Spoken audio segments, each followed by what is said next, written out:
Friends, welcome back to Sith classes. आज इस video में बात करेंगे कैटेगराइजेशन या फिर क्लासिफिकेशन ऑफ कंप्यूटर्स। तो जो भी हम डेली रूटीन में जो भी कंप्यूटर्स देखते हैं, चाहे वो आप अपने घर में देख रहे हैं या फिर स्कूल में देख रहे हैं या फिर बैंक्स में देख रहे हैं, तो वो सारे के सारे क्लासीफाई किए जाते हैं इन 4 कंप्यूटर्स में, date is the micro, mini, main frame and the super computers. तो आज इसके बारे में ही हम डिफरेंस जो है देखने वाले हैं। सबसे पहले बात करते हैं जो कॉम्प्लेक्सिटी है या फिर जो प्रोसेसिंग कैपेबिलिटी है। तो जिस तरह से आप ऊपर से नीचे की तरफ बढ़ते हैं तो जो उसकी प्रोसेसिंग कैपेबिलिटी है वो इंक्रीज़ हो जाती है। मतलब जो नंबर ऑफ़ यूज़र्स हैं date can use the processing capability वो इंक्रीज़ हो रही है फॉर द कंप्यूटर। या फिर बात करें प्रोसेसिंग कैपेबिलिटी के साथ साथ उसको उतनी रिक्वायरमेंट भी होगी किसकी, स्पेस की, क्योंकि उसका साइज़ जो है वो उसके साथ साथ बढ़ जाता है। और साइज़ भी बढ़ रहा है, प्रोसेसिंग कैपेबिलिटी भी बढ़ रही है, नंबर ऑफ़ यूज़र्स हैंडल करने की पावर बढ़ रही है, स्पीड बढ़ रही है। तो उसके साथ साथ क्या इंक्रीज़ हो जाएगी, जैसा काम वैसा दाम। तो बात करिए प्राइस की, तो प्राइस भी क्या हो जाता है, ऑटोमेटिकली इंक्रीज़ हो जाता है।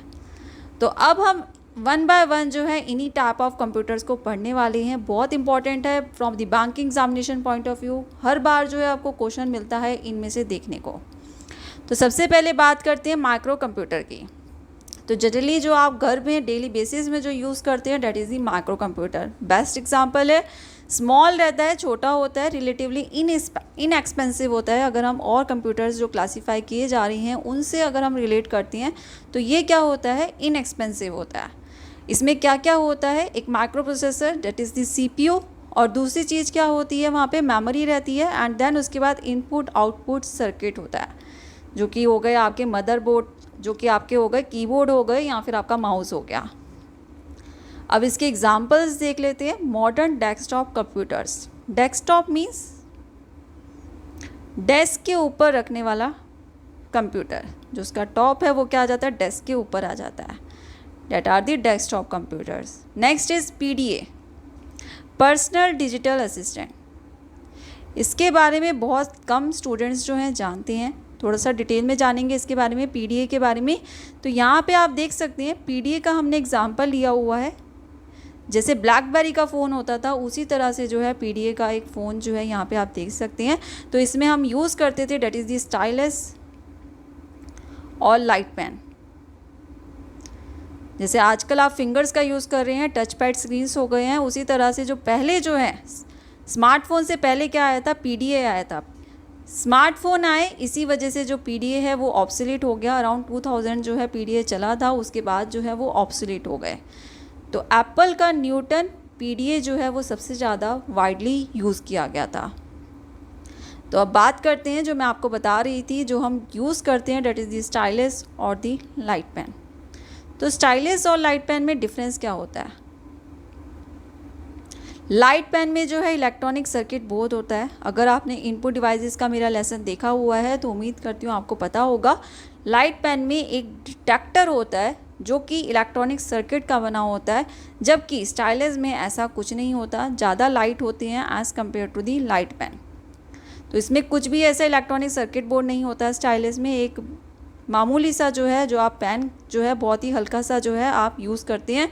इंस्टेड ऑफ आप अपनी जो आजकल फिंगर्स यूज़ कर रहे हैं स्मार्टफोन में, उसकी जगह आप क्या यूज़ करते थे, स्टाइलस का प्रयोग करते थे। तो ये होता है PDA, date is the personal digital assistant. उसके बाद आ गए हमारे स्मार्टफोन्स। तो यहाँ पे हम थे स्टूडेंट। अब बात करते हैं डेट इज़ दी जो लैपटॉप्स हैं वो भी कैटेगराइज किए जाते हैं माइक्रो कंप्यूटर्स में। टैबलेट PCs हो गए, many types of handheld device, या फिर मोबाइल फ़ोन्स की बात करें, पॉकेट कैलकुलेटर्स की बात करें, और दूसरी चीज़ क्या दी हुई है, that is the industrial embedded systems. ये क्या होते हैं स्टूडेंट, फटाफट मुझे कमेंट सेक्शन बॉक्स में बताइए। जिनमें माइक्रो प्रोसेसर यूनिट जो है वो अंदर एम्बेडेड होती है। वो किन चीज़ों में होती है, कंप्यूटर क्या करता है, इनपुट लेता है और आउटपुट देता है। इनपुट के बाद उसमें प्रोसेसिंग करता है और प्रोसेस करने के बाद क्या देता है, आउटपुट दे देता है। तो ऐसे कौन से इलेक्ट्रॉनिक डिवाइसेस हैं जो कि आप डेली लाइफ में देखते हैं, जहाँ पे आप कुछ इनपुट दे रहे होते हैं या फिर ऑटोमेटिकली कोई चीज़ हो रही है, ऑटोमेटिकली जो है इनपुट एंड आउटपुट जो है आपको प्रोवाइड किया जा रहा है। एक एग्जांपल मैं आपको दे देती हूँ, date is the washing machine. Washing machine में एम्बेडेड माइक्रो कंप्यूटर लगा होता है, जो कि आजकल ऑटोमेटिक टाइम जो है वो लग जाता है, कितने में आपका वॉश हो जाएगा। वॉश होकर जो है आपके कपड़े जो हैं धुल जाते हैं, ड्राई भी हो जाते हैं। तो ये क्या काम करता है, ये किसके द्वारा हो रहा है, एम्बेडेड के द्वारा। एम्बेडेड सर्किटरी है जो कि सब कुछ प्रोसेस कर रही है एंड देन उसके बाद आपको आउटपुट प्रोवाइड कर रही है। So this is the simplest example, date is the washing machine. और भी बहुत सारे एग्जांपल्स होते हैं। Please students just try to stack it in your mind and give your answers in the comment section box। मैं आप सभी का वेट करूँगी। उससे बाद अब बढ़ते हैं माइक्रो कंप्यूटर्स के जो टाइप्स पढ़े हैं हमने, उसका थोड़ा सा और डिटेल देख लेते हैं। Date is the desktop, notebook और द लैपटॉप, और टैबलेट पीसी और दी हैंडल, जिसमें आपके आ जाते हैं स्मार्टफोन या फिर पीडीए। तो नोटबुक और टैबलेट में क्या डिफरेंस है, जो साइज़ होता है स्क्रीन का वो क्या हो जाता है, डिक्रीज़ हो जाता है। टैबलेट में जो है अराउंड 8 to 10 इंच की आपकी जो है स्क्रीन रहती है। वहीं नोटबुक की बात करें, अराउंड अप्रॉक्सीमेटली बता रही हूँ, जो कि एवरेज रहती है, डेट इज़ द 13 इंच। तो यही एक बेसिक डिफरेंस होता है बिटवीन दी लैपटॉप और the notebook and the tablet PC.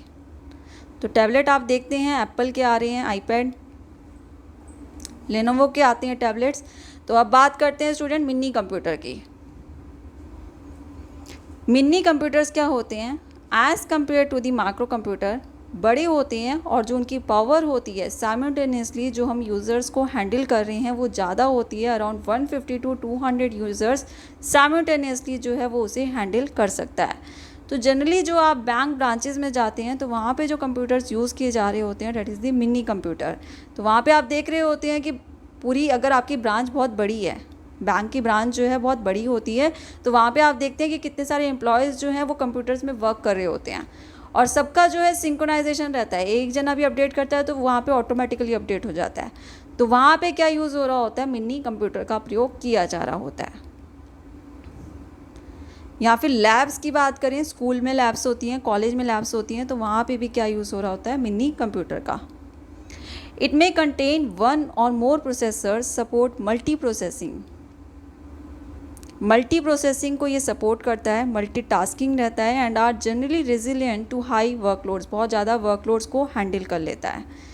और ये स्मॉलर होता है दैन दी मेन फ्रेम और दी सुपर कंप्यूटर्स, जो कि उसके आगे हम बात करने वाले हैं। आपको बताया गया था जो साइज़ है वो क्या होता है, इंक्रीज़ होता रहता है। तो सिमिलरली माइक्रो कंप्यूटर का सबसे कम होता है, मिनी का उससे थोड़ा ज़्यादा होता है। या फिर अब बात करेंगे अब हम मेन फ्रेम और दी सुपर कंप्यूटर्स। तो मिनी कंप्यूटर्स जो हैं मोर पावरफुल होते हैं than the personal computers and the work stations. Mini computers के एग्जाम्पल देख लेते हैं। हनीवेल 200 हो गया, IBM AS हो गया, या फिर TI 990 हो गया। तो मिनी कंप्यूटर की जो स्पेशलिटी है वो क्या है, मल्टी यूज़र्स को वो क्या कर रहा है, हैंडल कर रहा है। उसकी जो प्रोसेसिंग कैपेबिलिटी है वो क्या हो रही है, इम्प्रूव हो रही है। तो इसे हम मल्टी प्रोसेसिंग सिस्टम भी बोल सकते हैं मिनी कंप्यूटर को। अब आगे बढ़ते हैं student, date is the main frame computer. तो साइज़ की तो मेरे को लगता है कि आपको बताने की ज़रूरत नहीं है, क्योंकि आपको ऑलरेडी बताया गया है कि जैसे जैसे कंप्यूटर्स जो हैं आगे बढ़ रहे हैं उनका साइज़ क्या है, बढ़ रहा है। तो मेन फ्रेम क्या होते हैं, वेरी लार्ज इन साइज़ होते हैं। इन फैक्ट जो मेन फ्रेम और सुपर कंप्यूटर में अगर आपको डिफरेंस बताने को बोला जाए तो जो कैपेबिलिटी पावर होती है, जो प्रोसेसिंग पावर है, दोनों की क्या है, बहुत अच्छी है। लेकिन जो मेन फ्रेम कंप्यूटर है वो वहाँ यूज़ किया जाता है जहाँ पे डाटा लोड जो है वो बहुत ज़्यादा है। और वहीं बात करते हैं मिनी फ्रेम कंप्यूटर की, सुपर कंप्यूटर्स की। तो सुपर कंप्यूटर्स वहाँ यूज़ किए जा रहे होते हैं जहाँ पे स्पीड की ज़्यादा ज़रूरत होती है, लाइक फास्ट स्पीड की बहुत ज़रूरत होती है, लाइक वेदर फोरकास्टिंग हो गया। तो ये सब क्या है, आपके बहुत ज़्यादा स्पीड के दौरान आपको बताना होता है और इन्फॉर्मेशन प्रोवाइड करनी होती है। तो जहाँ स्पीड की रिक्वायरमेंट होती है वहाँ बात आती है सुपर कंप्यूटर्स की, और जहाँ डाटा की बात की जा रही होती है वहाँ पे बात आती है that is the main frame computers की। तो main frame computers generally use किए जाते हैं बैंक्स में हो गया, क्योंकि देखिए स्टूडेंट, अगर बैंक्स की बात करें, अभी हमने ब्रांचेस की बात की थी। बैंक्स की अगर बात करें तो बैंक्स कहाँ पे होते हैं, आप जहाँ जिस ब्रांच में जा रहे हैं उसी तरह से उसकी जो ब्रांचेस हैं, दिल्ली में बहुत सारी ब्रांचेस होंगी, मुंबई में पीएनबी की बहुत सारी ब्रांचेस होंगी, तो वो सारी ब्रांचेस इकट्ठी होकर कितने हो जाएंगे, अराउंड लैक्स ऑफ ब्रांचेस जो हैं वो कनेक्टेड रहती हैं, लैक्स ऑफ यूज़र्स जो हैं इनफैक्ट कनेक्टेड रहते हैं through one system processor, that is the main frame computer. तो मेन फ्रेम जो होते हैं वो बहुत ज़्यादा साइज़ में बड़े होते हैं और एक्सपेंसिव होते हैं, कैपेबल ऑफ सपोर्टिंग हंड्रेड्स और even thousands of users simultaneously. जो उनकी प्रोसेसिंग पावर है आप देख सकते हैं वो क्या है, बढ़ गई है। तो थाउजेंड्स या हंड्रेड्स ऑफ यूज़र्स जो हैं वो उसे कंट्रोल कर सकता है। मैनी प्रोग्राम्स कॉन्करेंटली जो है वो हैंडल करता है, supports many simultaneous execution of programs. ये क्या है, एक सेंट्रल डाटा रिपोजिटरी है और दी हब है। मतलब कि अभी बताएंगे आपको, इसका मतलब बताएंगे student. Link to the users through less powerful devices such as the work stations और the terminals. The presence of a main frame often implies a centralized form of computing as opposed to the distributed form of computing. What is the centralized? कहने का मतलब क्या है, ध्यान दीजिए। देखिए, जो आपका मेन फ्रेम कंप्यूटर है वो क्या है, this is the main frame computers. इसमें क्या है, बहुत सारा डाटा जो है स्टोर्ड है। अब देखिए एग्जाम्पल लेते हैं, दिल्ली की सारी ब्रांचेस जो हैं वो इस कंप्यूटर के द्वारा हैंडल की जा रही है। मुंबई की सारी ब्रांचेस, कोई भी बैंक ले लेते हैं, एबीसी बैंक, कोई भी एबीसी बैंक है, उसकी जो सारी ब्रांचेस है दिल्ली की वो इस सर्वर के द्वारा कंट्रोल हो रही हैं, और जो मुंबई की है वो इसके द्वारा, एंड सो ऑन। तो वैसे ही आप ले सकते हैं सारे स्टेट्स। तो अब क्या हो रहा है, अब ये सारे सर्वर्स जो हैं वो क्या है, मेन फ्रेम से कनेक्टेड हैं, जो कि क्या है, बहुत सारा लैक्स ऑफ यूज़र्स का डाटा जो है वो सारा स्टोर किया जा रहा है मेन फ्रेम कंप्यूटर के द्वारा। अब देखिए यहाँ पे क्या है, सेंट्रल रिपोजिटरी है, मतलब कि सारा का सारा डाटा कहाँ हो रहा है, सेंट्रली मेन फ्रेम कंप्यूटर में स्टोर किया जा रहा है। तो इसी वजह से बोल रहे हैं कि अब उन्हें क्या चाहिए, ऐसे कंप्यूटर्स चाहिए जो कि मेन फ्रेम को एक्सेस कर सके, और इन्हीं कंप्यूटर्स को हम क्या बोलते हैं, टर्मिनल्स। सारा का सारा डाटा क्या है, मेन फ्रेम कंप्यूटर से जुड़ा हुआ है। दिल्ली के सारी ब्रांचेस में जो भी काम हो रहा है वो क्या हो रहा है, डायरेक्टली ये सर्वर क्या है, मेन फ्रेम को प्रोवाइड कर रहा है। सिमिलरली मुंबई का सर्वर जो है वो मेन फ्रेम को प्रोवाइड कर रहा है। अब क्या हो रहा है, डाटा भी फैच करना होगा तो वो मेन फ्रेम से ही कांटेक्ट करके उस डाटा को फैच करेंगे। तो जो ऐसे कंप्यूटर्स होते हैं जो कि सेंट्रली किसी और कंप्यूटर को यूज़ कर रहे होते हैं, they are called as the terminal. और जो कंप्यूटर प्रोवाइड कर रहा होता है, यहाँ पे मेन फ्रेम की बात हो रही है, that is the node. Hope so student you understand what is the node and what is the terminal. Terminal लिखा है स्टूडेंट, ध्यान दीजिएगा। अभी इससे रिलेटेड हम क्वेश्चन भी करेंगे, तब देखते हैं कि आपको कितनी अंडरस्टैंडिंग हुई है। अब आगे बढ़ते हैं, date is the last computer, super computer.